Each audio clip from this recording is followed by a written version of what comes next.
Hello and welcome Jeez. to episode 84. I know we're going early, right? Of Champion the Gamer. No, because Zoom I, shouted at me. It was really loud in my headphones. I'll put that in there now. I use Zoom because of work. That's the only reason. Please sponsor me.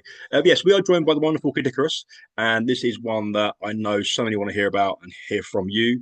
So before I do anything, how are you, first of all? Hi, thanks for having me on. I'm doing okay, thank you. Yeah, how are you doing? As I say, very excited. There's so much I want to ask you, so much to get into. And first thing I'll start with is how would you define you?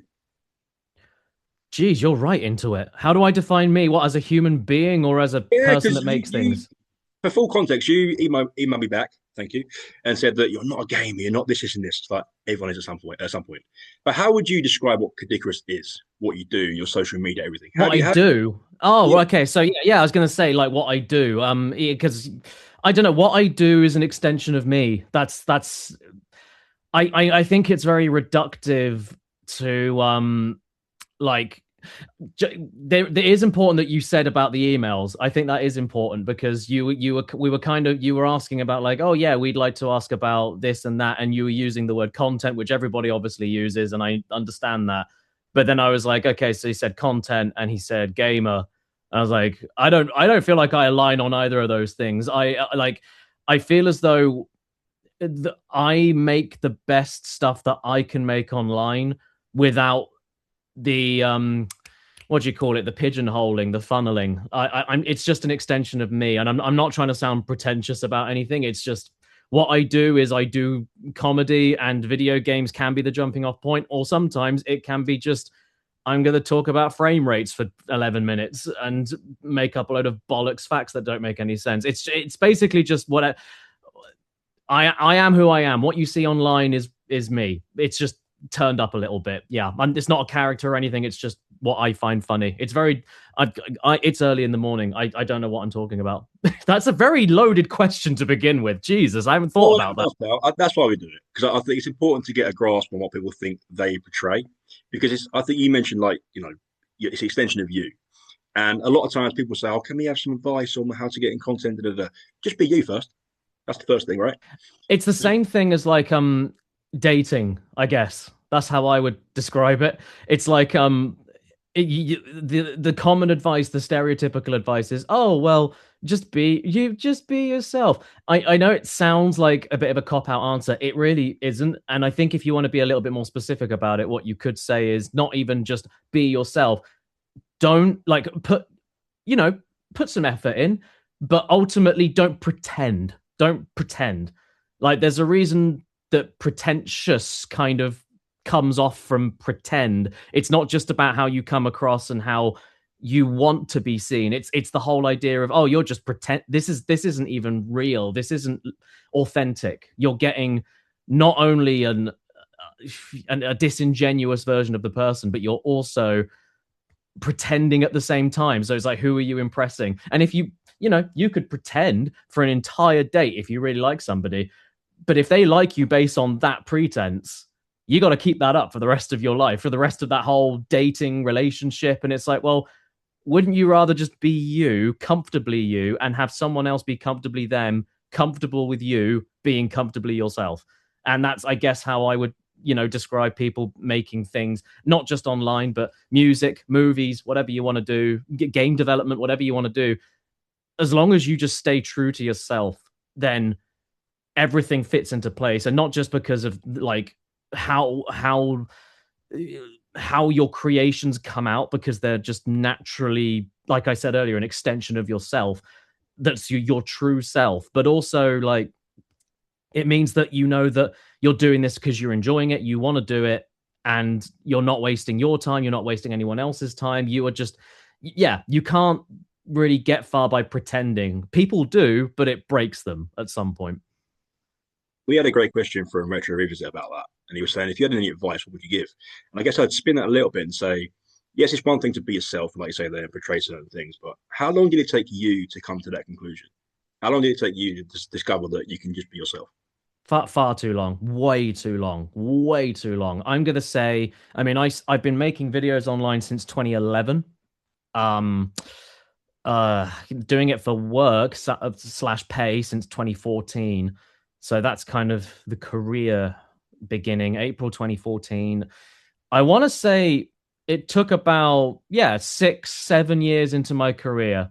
Yeah, it took a long time. And the ironic thing is that in the beginning, leading up to 2014, where I had my peak viral kind of year, original peak viral, whatever you want to call viral back in those days with the kind of videos I was making, that that was more authentic me. And then as soon as it became the job, the full-time thing, oh, me, that just fucking didn't exist anymore because I lived and breathed making content for YouTube, and that was all it was. It was just stuff that was being pushed out because, hey, I've reached a point now.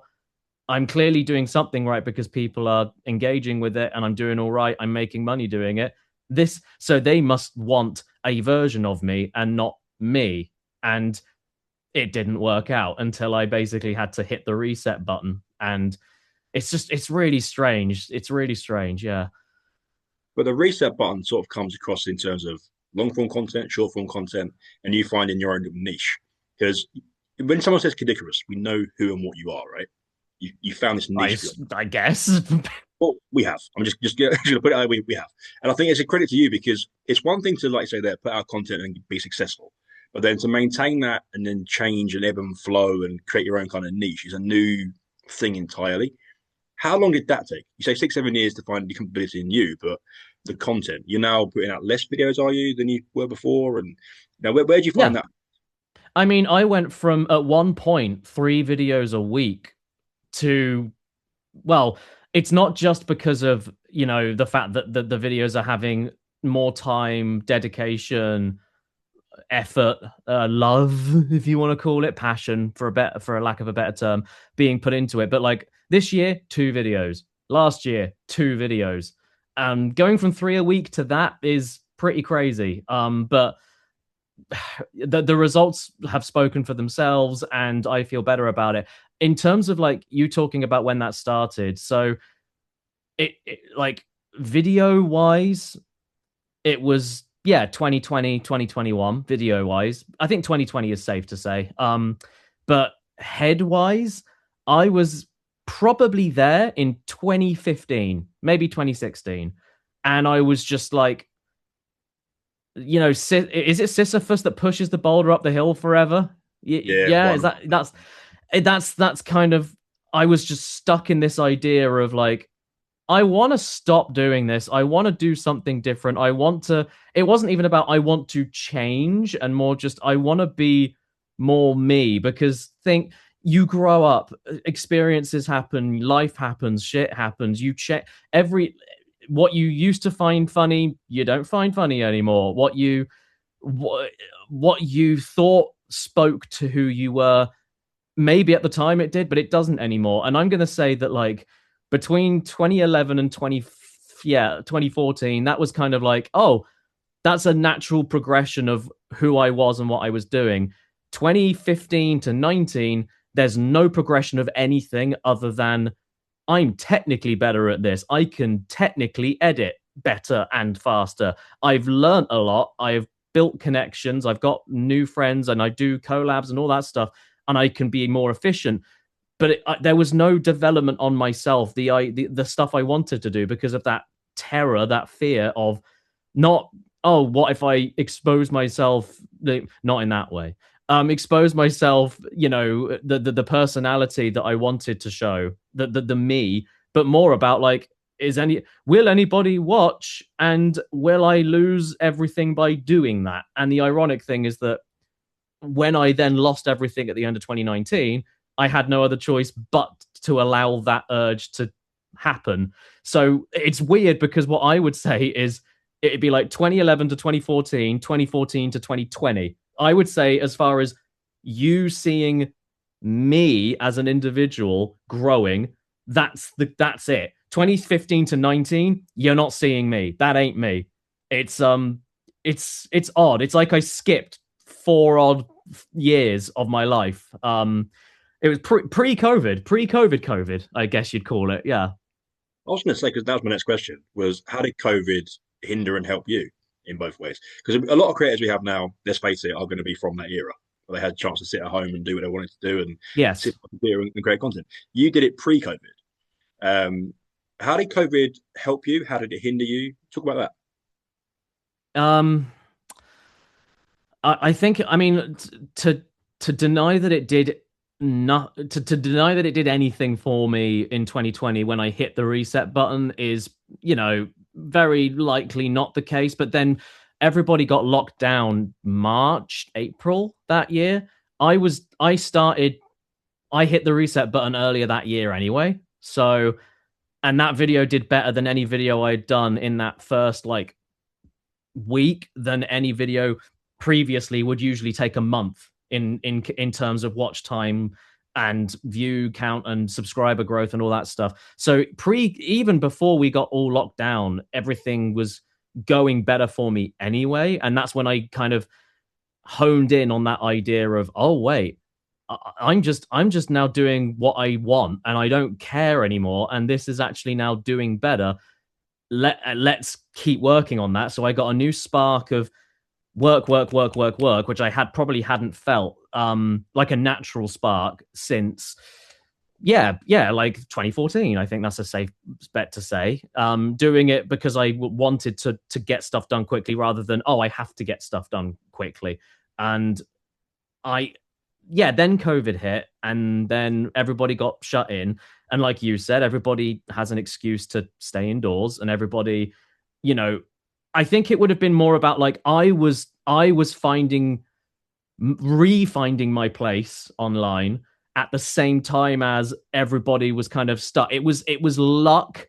It was in that sense. But to say that like, oh well, everybody got stuck indoors and that was the main reason why everything grew, I think it doesn't really add up, purely because if I was doing the same stuff I was doing in 2019 into lockdown, they weren't very good videos. So no, you can force somebody to stay in a room and watch YouTube all day, every day, no work, no school, no nothing. If you're making bad videos, they'll watch something else. So I don't think that on its own was enough to explain why I had such a rapid growth. I'm gonna just say that I think it was that got me to different people, but those people ended up staying, and that's the difference. It wasn't just about, oh, everybody's at home now, so more views straight like one to one, the end. It was more about there were more chances for me to reach new people, re-engage old people, and because the videos were better,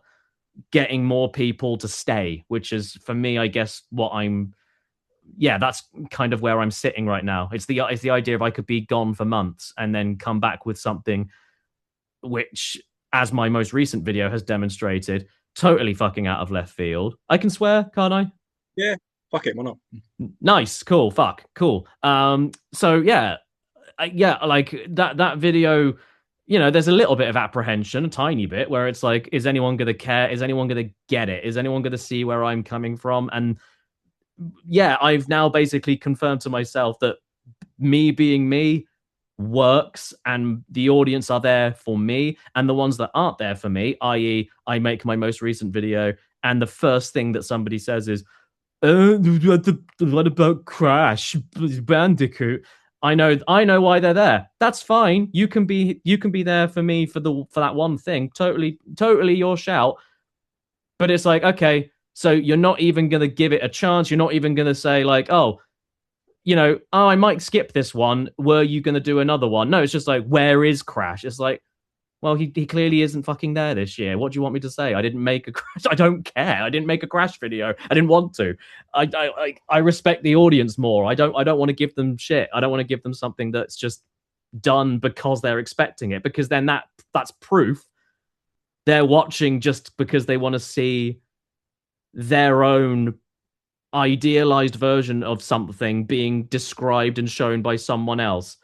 It's almost like a kind of Marvel cameo mentality or a Ready Player One mentality. I mean, for what it's worth, if you want to jump into a Marvel movie every now and then, feel free. But one thing about like what you said was because I had Rachel Harry on, and she said about COVID, she was like, you can't deny COVID was fantastic for some creators, herself included. It was just a booming period where there's so many more eyes on you and whatever. Mm. But people forget that the years after that was the real show and tell because quality matters. It's one thing to have more eyes on you, but like you said, they're not going to stay if you're disingenuous or pretentious or whatever it is. They're gonna go away, and so Of course that's they when the will. quality really stands out. And I think one thing that we can say about your content is, like you just said, people are staying because you're you and because you put out this quality. And I've said before about it's one thing to have high follow accounts or however you want to do a metric and put it in that sort of sense. But if you've not got engagement, it doesn't really matter in a way No, because it it's doesn't matter at all. It's back in the day. I mean, I've been doing this for a while now, and I haven't even been doing it as long as other people have, like especially the OG, YouTube celebrities, if you want to call them that. But subscribers meant something back then. All that kind of shit meant something, and I'm not going to say it's meaningless. I think it's a good badge. It's a good indicator that people are interested. It's good for brands, sponsors, whatever. But ultimately, if you've got, because this is the thing, end of 2019 I had 700,000 subs. I had 700,000 people that had clicked I am subscribed, i.e. I would like to watch more of this person and I don't want to miss what they upload. So where the fuck were most of them? That's not their fault. I was making bad videos. I mean, it's or mediocre at best videos. And because if they were just outright, truly terrible, then everything would have ended a lot sooner, I'm sure. But it was like, oh no, no, no, you're just appealing to a certain, demographic of people every so often. And yeah, it doesn't mean anything because, like, okay, cool, you got 1 million subs. But if I then stopped making my videos that I make now and then uploaded one video, or like, okay, this year I've had 2 videos uploaded. If both of those videos were the same length, but instead of them being what they were, I'm playing through Insane Trilogy, and that's it. That 1.2 mil sub count don't mean dick. No one's gonna care. No one's gonna watch. People will, but it won't. It doesn't mean anything because it's not. I'm not in the content game anymore. I don't. Who fuck content? But actually, fuck it. I hate the word. I hate the label. I hate the umbrella term. And yeah, like I mean, I did a TEDx about it very recently, and it's just yeah. I think it's just very reductive, insulting. And it doesn't describe everybody, but everybody uses it as a descriptor, which I think is just bad practice. Bad. It encourages bad habits. It encourages a lot of negative stuff where it's like you'll have people that are like, oh yeah, like you said, oh we've got the followers, we've got this, we've got that. So therefore, why not this? It's because content brain. That's why, because you're thinking through the lens of a word that literally means stuff. And so that people then start going, oh, it's because I'm not doing enough stuff. And then YouTube will email you and your stats and your graphs will show, oh, you need to do more stuff. You need to generate more content. And it ruins everything. Yeah, COVID, I'm sure it was beneficial for lots of people. It was beneficial for me in that sense. But ultimately, doesn't matter. You can upload every single day. If it's shit, it's shit. No one will care. And it took me a while to realize that I was in denial, I suppose. Another quick thing about COVID as well. Something else that people don't think about as well, if they want to like put all of their eggs into that basket in terms of, well, this person grew just because of that. Well, personal life, family, kids here. COVID happened more in life in general, other than just my existence on YouTube and the stuff that I chose to show people. And so yeah, like it affected everything in a different way for different reasons. And it's not really as straightforward as just, well, people in, people watch, make video, more people in. It was a bit more complicated than that, at least in my case, anyway. why the type of content you do? Where does the gaming come from? Where does the love for that come from? Because your background is more than just gaming, right? You've got writing in there, producing all kinds of different stuff, editing. Where does the gaming fit? I guess the jumping off point, the topic, the culture surrounding it. Like yeah, you were saying in your emails. I that I don't consider myself, a G word. I'm not a gamer. I'm someone who happens to enjoy games. I don't again, it's the whole kind of labeling thing. I've seen too many examples over the years, and maybe I'm getting more cynical as I get older, or maybe it's actually just more real. I don't know, We, or maybe we all are. yeah, I guess so. But like, Yeah. I just it's I'm not gonna say they're red flags. That's ridiculous. But I am gonna say that it's like if somebody again pigeonholes, if they funnel themselves into this one idea to you know like I am this, it says a lot to me in terms of like where they're at like mentally, I suppose, what their mentality is, what their relationship is with the thing. And it's not a judgment thing whatsoever. It's not like, oh, haha, nerd. Of Jesus Christ. I mean, like, yes, I get it. I get it. I don't care what people want to label or me as or whatever. It's fine.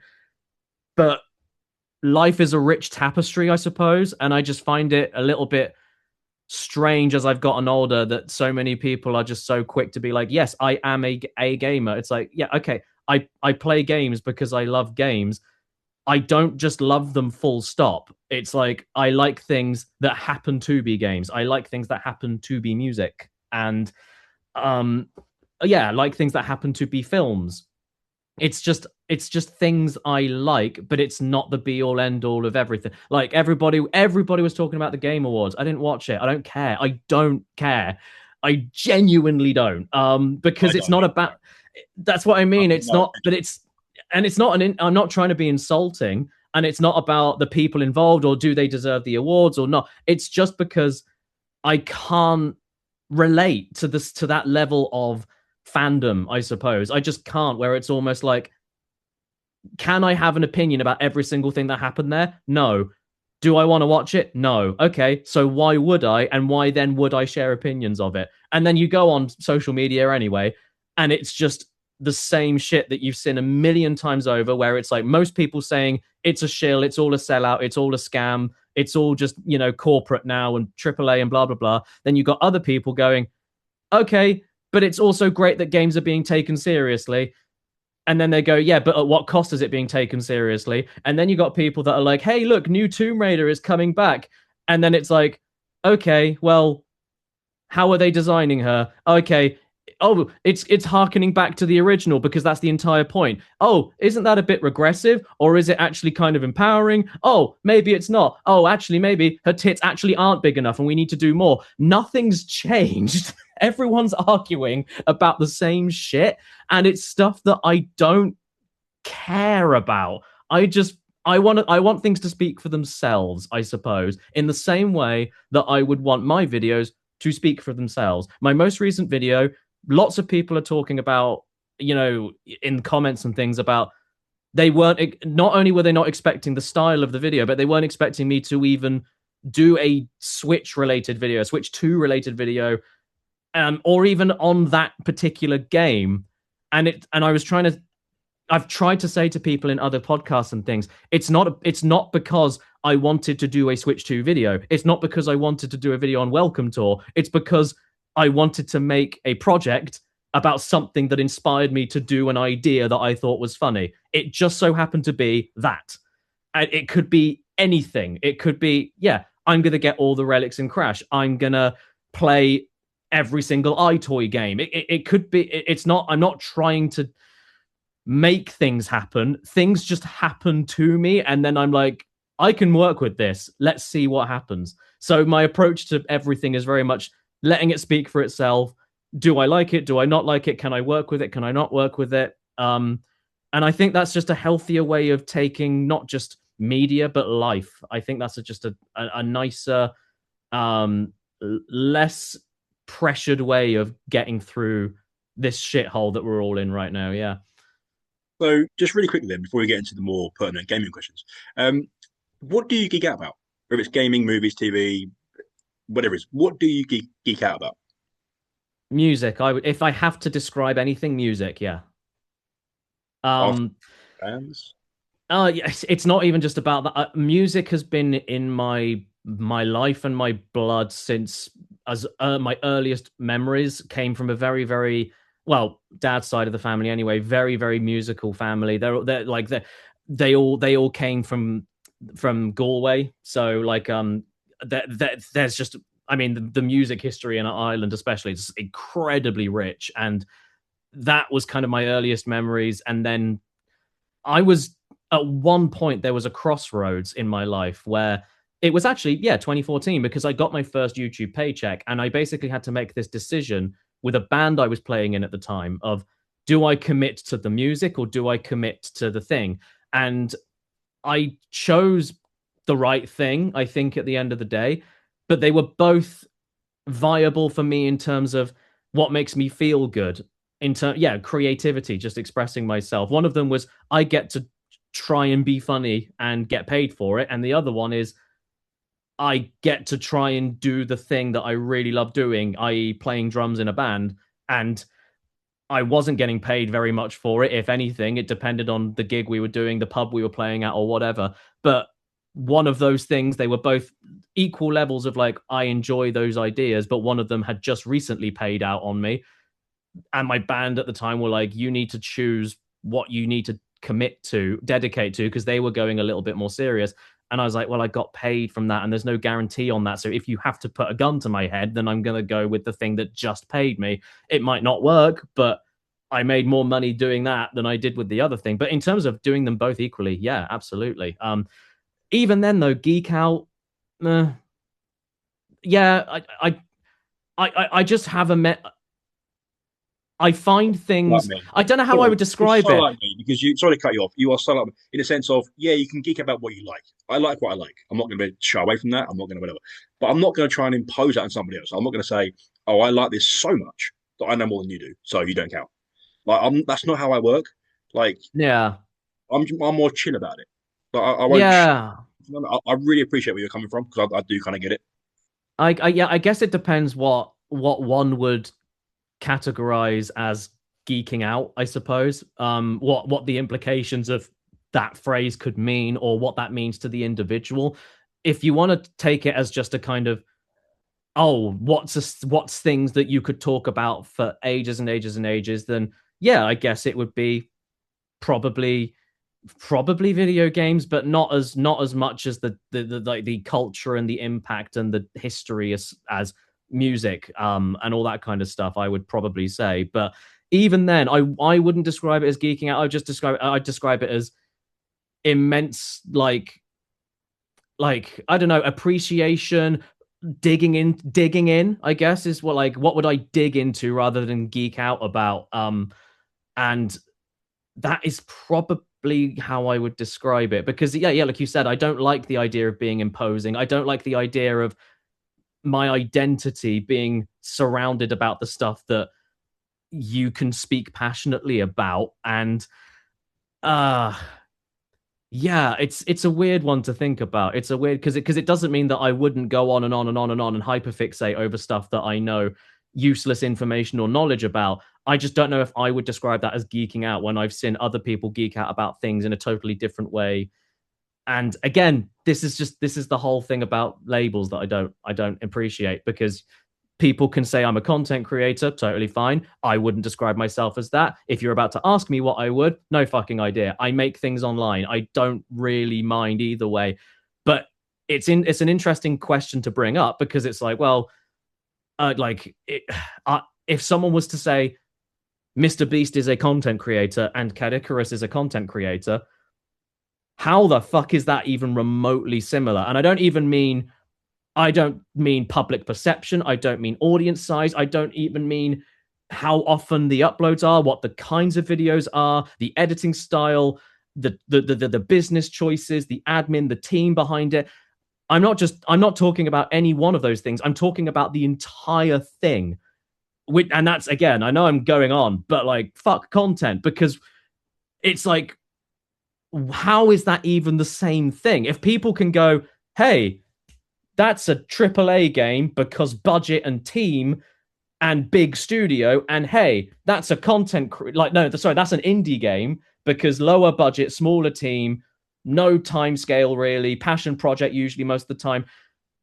Why? I don't get why that never ever ever seems to apply to, particularly on YouTube, people that do that. I don't know why. Same thing with, hey, there's an indie alt rock music artist or singer songwriter versus, oh, it's factory churned out, chart topping pop music written by multiple people.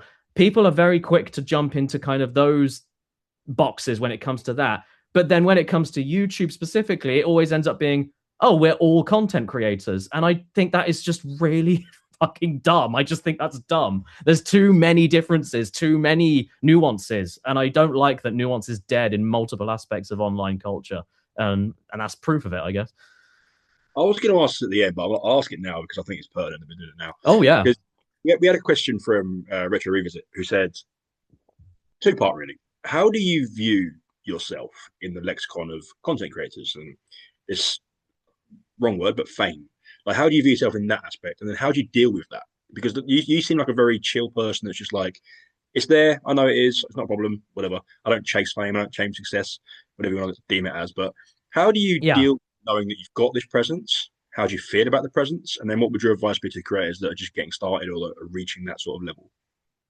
I say this word a lot, and I don't even know if it's the right word to use or if it comes across wrong, but the word I always use is humbled. And I don't mean that in a kind of, oh, I've been grounded way. I mean that in a kind of, I recognize my fortune, I recognize the position I'm in, and I'm forever grateful for that.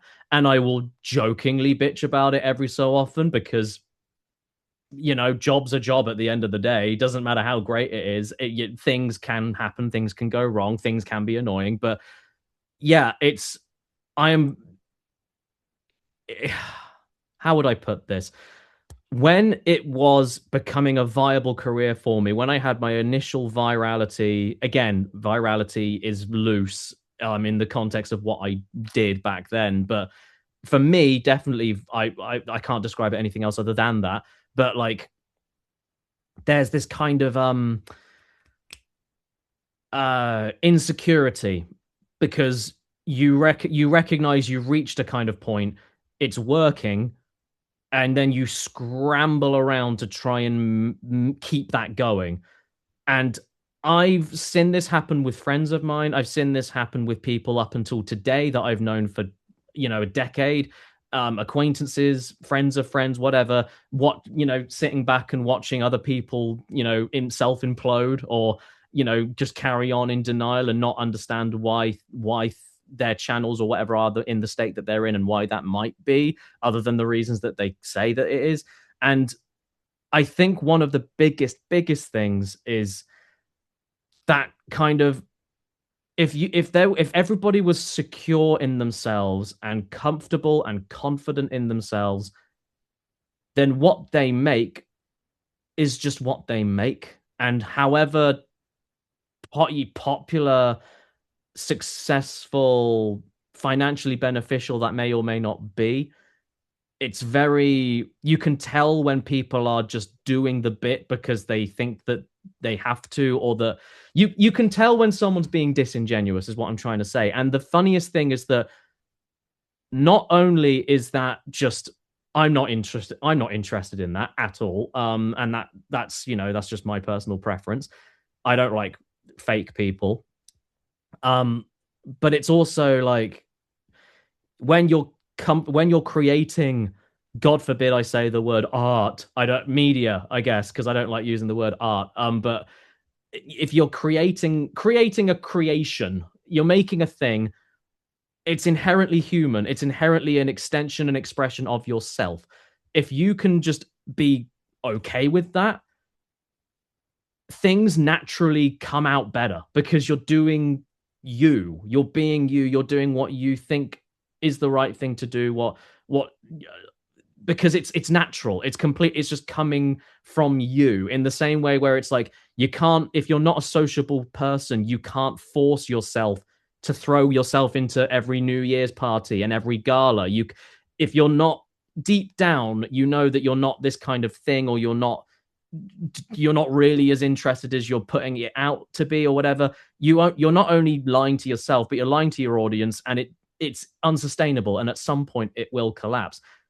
So long as you are just doing your thing, and the success is luck, honestly. But if you're just doing your thing, then it is your thing. It's so hard to describe because it's such a nebulous kind of idea, and it sounds really kind of how do like dismissive, and it sounds a little bit kind of like, yeah, but what about these people that have been doing it for this long and then this happens? Or I guess what I'm trying to say is that being creative is a hobby. It just is. I know it's a job, but it's not a systematic cog in the machine job. It just isn't. There are people that do things in a creative industry, work for streaming services or whatever else it might be, or, work for social media, PR, whatever, for gaming companies or whatever else. But ultimately, creating something yourself is just something you do because you want to. Not everybody is encouraged, and not everybody can make a career out of creating a thing. So it's more a question of, if people were to play the latest dungeon crawling MMORPG for 200 hours, after they're done with it, can they come away from it and go, Jesus, that was a great game, I love that?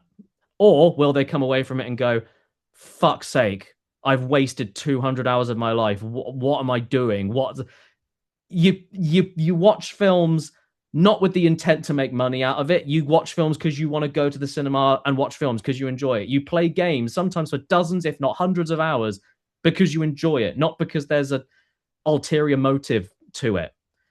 And so I don't know why, if those are considered hobbies, then the idea of just going into creating something with the goal of just doing something that you enjoy in the first place, because then you can never lose. And if you then win, then that's a bonus, and then you can keep it going. But it's not guaranteed forever. I'm fully aware that this is not likely not going to last forever. But the difference, I suppose, is that when other people could see the end coming with something they're creating, lots of people, I guess, would be like, oh, Jesus Christ, it's the end of my life and everything that I know it, and blah, blah, blah. And for me, it would be more like, all right, cool, what's next? I suppose. Again, I understand that's a very privileged position, and I'm fully aware of that. I'm fully aware of that. I have reached a point that I am comfortable with, and that I can do these things and say these things, and I do understand that. But I think that the main message I'm getting across is something that is important, which is just, why not create because you want to create, and then if it works, then that's great. But you shouldn't be doing it because you think it's a better alternative to working regular jobs or whatever. I was working regular jobs for years, even during my early years on YouTube, before I quit them and put everything full time into this. It's like, I don't know. I really am fucking rambling. I don't even remember your question. No, genuinely, it's because I was sat there. I was so much to unpack, but I was sitting thinking that it's a point Yeah, that it's we've made. therapy. It literally is. It's a thing that we've said before, kind of, on the podcast, and one of the things I sort of stand by is, especially post COVID, there was so much content. There's so much content that you can't really go wrong. And in the sense of, success can be defined by a number of different things, right? So if I've got a community of, pick a number, I don't know, 30 community members that come back regularly, that are in a Discord, whatever. That's my little community. That's success. I've got my own little niche. And just because back in the olden days, I'm talking 2010, whenever YouTube started, Mm. virality was a thing where we all knew about the gorilla video. We all watched Evolution of Dance. We all saw the Leroy Jenkins videos. They were viral back then, right? Yeah. But now you can be viral and the person next door won't even see it, because there's so Mm. much content out there that, like, they're in their bubble and I'm in mine. So the viral person I've just seen with millions of fans, they don't Mm. know, because there is so much of it out there. So define success in your own way, I suppose, and then from there determine what your goals are, I guess, would be my kind of my thing. Not that I have any kind of standing in content, by the way, but that's what I would sort of suggest. And that kind of goes in line with what you said, was just make content for you. And then if you enjoy it and it gets picked up, great. If it doesn't, you still enjoy it. I suppose to add to that as well, because this is the tricky thing with me with the TEDx I did. It was trying to balance the idea and not come across fully judgmental about it, because I'm not judgmental about it. Like, people can do whatever they want to do. That was the point of my TEDx. It was do what you want, create because you want to create. Creation above all is the point of my TEDx.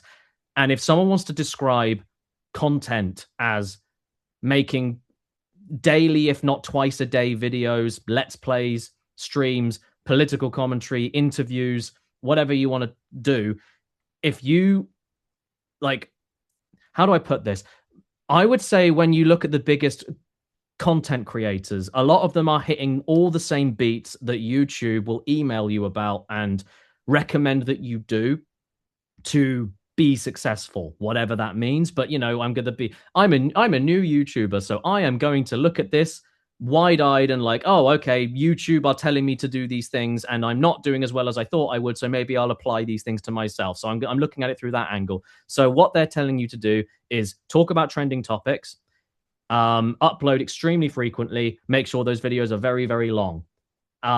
Those three things are only possible if you have budget and team to make something higher production value, and that, or you're doing the Markiplier thing, you're doing the the talking, reacting, you're doing the reaction streams, you're doing gameplay. That's what I'm trying to say. There's only so many actual things you can do to hit every single thing that YouTube wants you to do.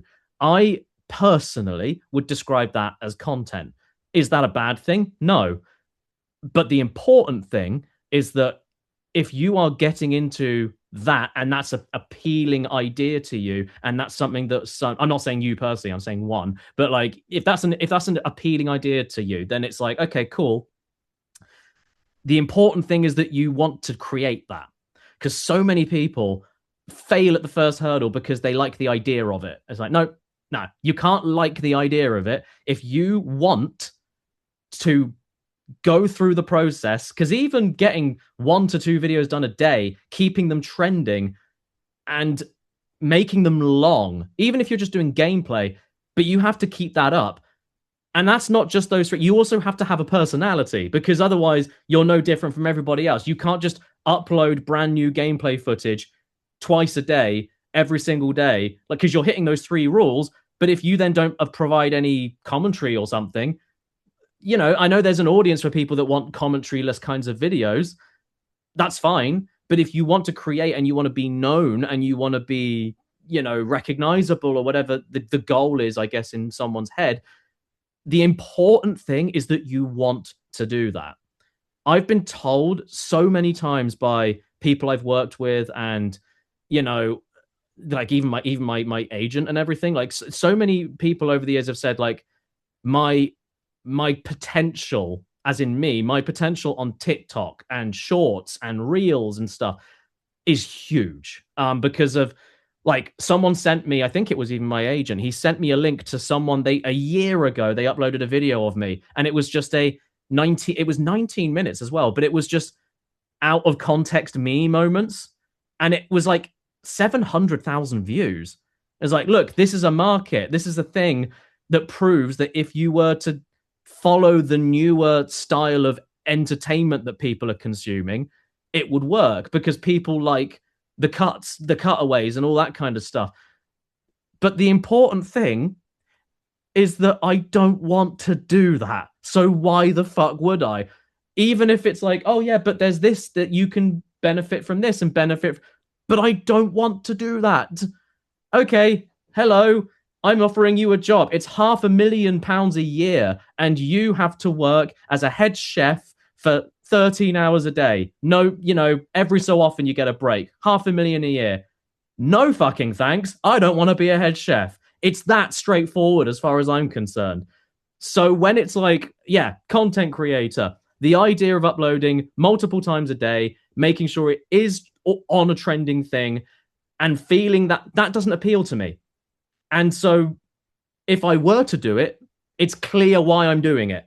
And it will come across in the way that I'm doing it because I don't care about it. And you'll be able to tell, which means you'll get bad videos. It's not about bad content or what, it's about I am making bad videos. Doesn't matter how many rules I'm checking off. If I'm making bad shit, you can make bad shit uploading twice a year or twice a day. The important thing is that you're doing what the fuck you want to do.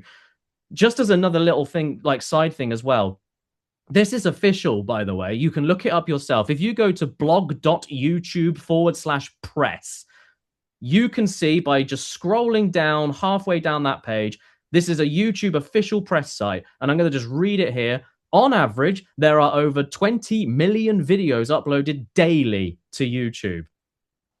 So what you got to ask yourself, if YouTube is something that's appealing or you like the idea or you want to do it, then the next question you have to ask yourself is, do you want to make videos on YouTube or do you want to compete with that? That's the next question. I don't want to compete with that. Not fucking interested. I just want to make things.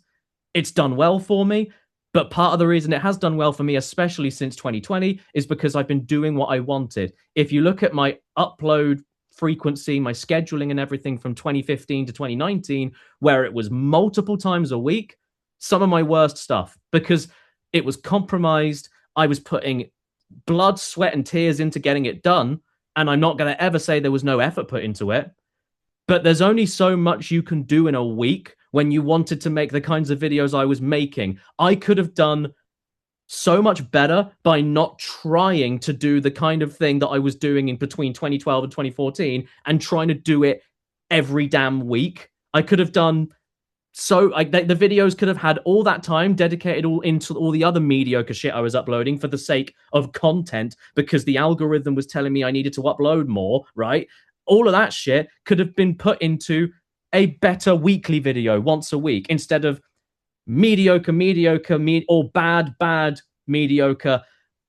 Because I was trying to play the content game, but I didn't want to do it in their way, which is really dangerous and stupid. So ultimately, why did I, when at the end of 2019, I was looking for work anyway, because it didn't work. And it didn't work because I was making bad shit. And I get, it's just funny because, like, yeah, it's not possible to do the kind of stuff I do on a semi-regular basis anymore. It's just not possible, but I don't care because I want to do it. I think it comes across that I'm loving doing it because they're better, more time, more dedication, healthier life, spending more time, family and all that kind of stuff, and personal kind of problems. And then, again, you just got to ask yourself, if the idea of, brand new game comes out, right? And it's like, I'm going to do 2 gameplay videos a day that are 2 hours each of this brand new game, and I'm going to do commentary, and I'm going to do it every single day for the rest of my life when the new games come out and blah, blah, blah, right? Okay, cool. If that sounds a little bit kind of, oh, that sounds like too much hard work, or that sounds a little bit boring or a bit repetitive, a bit monotonous, if you're starting to think those things, then you should stop. Reason being, because there's 20 million fucking videos going up on YouTube every day.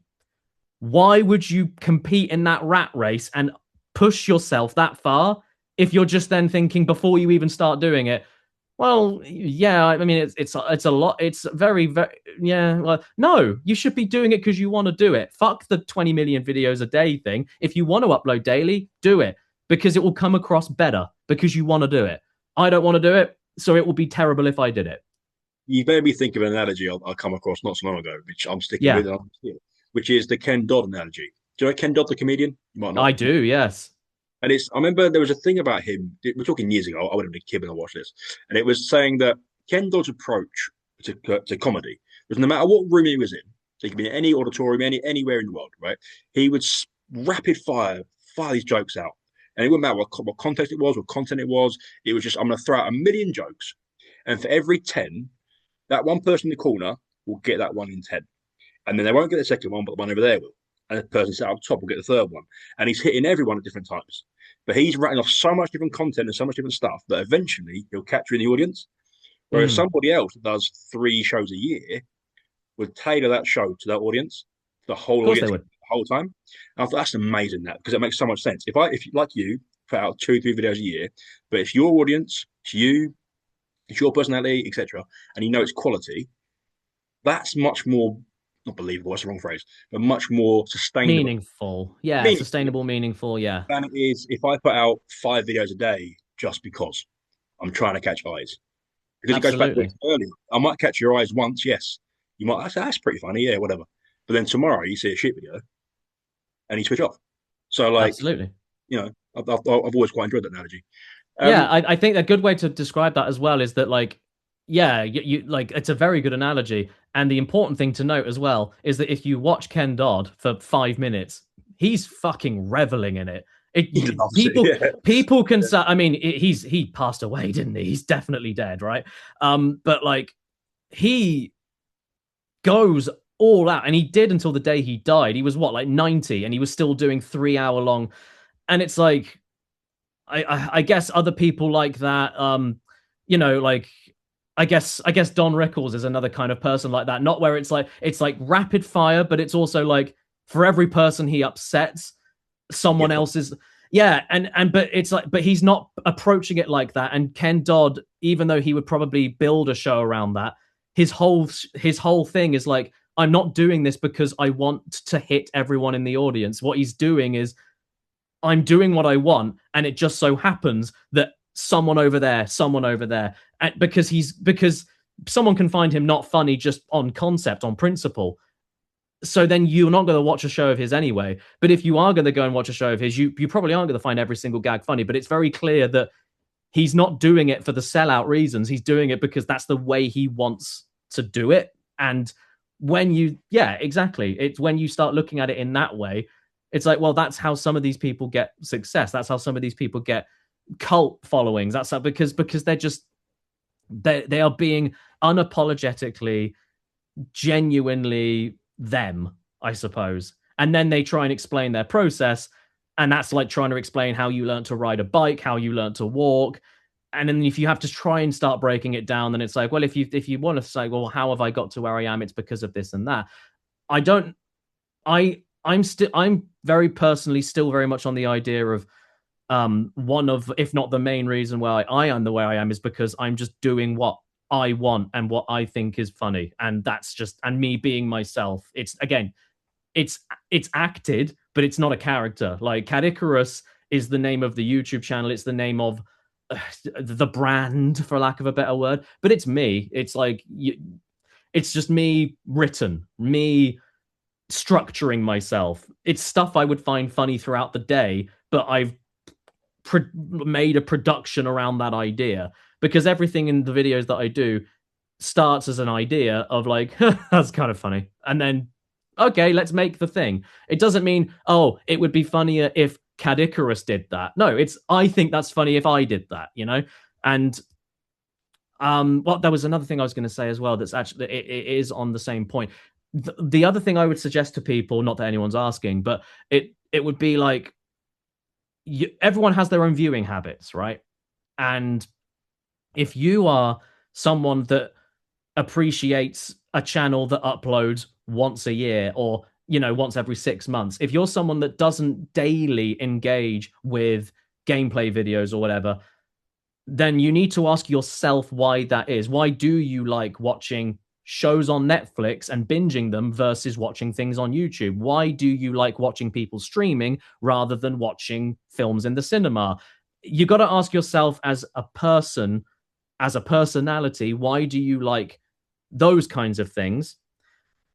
And then if you want to apply that to what you do, I think that's useful, because then if your head, because my head is not in the whole, I am going to watch all of the gaming YouTubers I'm subscribed to every single day, every day, all the time. My head isn't there. So if I start doing that kind of thing, not only is it disingenuous and I don't want to do it, and it will come across a little bit pathetic and sad, but it will also mean I wouldn't even watch it even if I wasn't me, and I wouldn't sub to myself, you know? So when you're kind of approaching your own stuff in the way that you appreciate other people's things and the way that you would rather want to see it.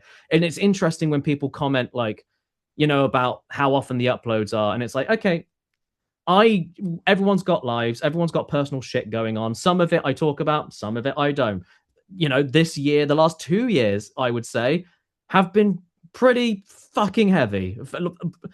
I would say our family, and it's not even for the same reasons that everyone else is maybe aware of or maybe isn't aware of. I can't expect everyone to know or everyone to care. It's just if ever I update people about things, it's because I'm letting them know what's going on so that it's like, well, this is probably why you might need to wait a bit longer. This is why there might be a delay.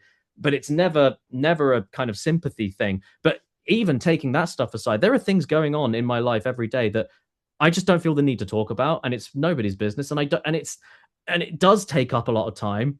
I'd like to imagine that people just assume that going into anything. But again, content, fuck the word, fuck the implications. Because what people are, I think, are stuck in this brain of is like, yeah, content, stuff. Oh, why aren't you uploading like at least every month? It's like, okay, instead of asking me this, ask yourself, am I the only thing that you watch? Because surely I'm not the only thing. There'll be other people that facilitate what you're looking for that will do it better than me while you're waiting for my next thing. If you want me to do the thing that you would prefer, you're gonna get shit. Why do you want shit from me? And especially, why do you want that from me? I appreciate the compliment in the sense of they want to see more of me more frequently. I do appreciate that, but that would also mean that to a degree you don't watch anyone else that do upload frequently, and that I am, as far as you're concerned, the best of the best of the best of the best of the best, and I'm the only one that's worth uploading more frequently. When it's like, surely you've got other subscriptions in the meantime for people that actually want to do that, and you is it the end of the world if you have to wait? What's going on, for you to start thinking that? And more importantly, if you're subscribed to 100 channels that upload far more frequently than me, then if I'm uploading more frequently, aren't I just adding to your pile of shit to consume? Yeah, yeah. And why do you want that? Why do you want more stuff that's worse made? It doesn't fucking add up to me at all. And I'm blaming the word content for that. I'm just doing it. Fuck it. We can both do it. There's two more quick segments I want to go through, if that's okay Yeah. with you. And the first one is just a really quick fire. I do coaches questions on my page. So on my TikTok page, I do coaches questions, which is just gaming questions. And I'll throw five randomly at you and get your quick fire reaction. And then we'll Yeah. finish with create a spotlight, which is my favorite part, frankly, of the podcast. Might not be yours, but that's partly why I like it. Right. So the first Yeah. one on coaches questions is, what was the last game that made you weak? Made me wee. Yeah, there's a reference for that, but just as a question, you said you once said that Borderlands was it made you wee. Oh, I see. Okay, yeah, you're referencing old me. Right, I see. Borderlands 3 made me wee, partly because it was a really good time, and also I got paid to do it, and also it was a really fucking cool event, and I was in Hollywood for the first time, and that was sponsorship. But I mean, okay, I still like Borderlands 3 a lot. It's a good game, recommend. But last game that made me wee, I don't know, maybe I mean, I suppose the most recent one that I've been playing is Hades 2. It's fantastic. I've put a lot of time into that. Um, but yeah, would I say? I mean, yeah, jokingly, I would guess I would say that in the same way I said with Borderlands. But yeah, Borderlands 3 was for different reasons. That was like a lot of other things that were happening in that video. But yeah, just in terms of like, oh yeah, most recent or last game that I thought, oh shit, this is difficult to put down. This is really fucking good. Oh wow, yeah, Hades 2. Yeah, I, I had to. I apologize. I had to. it's fine. It's fine. I mean, yeah, it's I suppose as well. If you want to even get really really specific about it, I do toilet reviews on TikTok and Instagram. So every game I play makes me wee to some extent. The whole wee scale, I guess.